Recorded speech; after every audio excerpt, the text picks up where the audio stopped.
Leaders frequently talk about the importance of culture.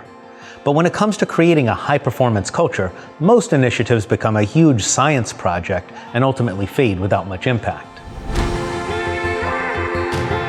Culture is the beliefs that shape behavior. That's about as simple and clear a definition as you'll find for culture.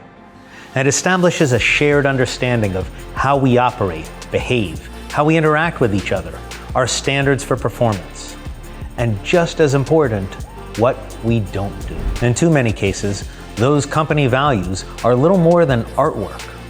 So how do we solve this? First, define your values or operating principles in behavioral terms. Get specific about the kinds of actions you expect people to take on a regular basis.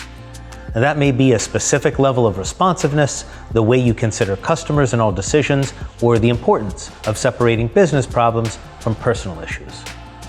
The real power here comes from getting clear with each of your values about what it looks like in action. Then, create space at every level to discuss values. Work teams at every level need to discuss what those values look like for them, day in and day out. And they need to freely talk about what the barriers to those behaviors and values are.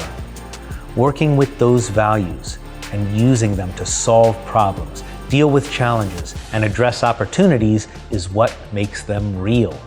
And finally, leaders must be the role models. Every management level has the responsibility for using the values and keeping them front and center with your teams. One client, the CEO and I ran small group sessions with every level of management in the business.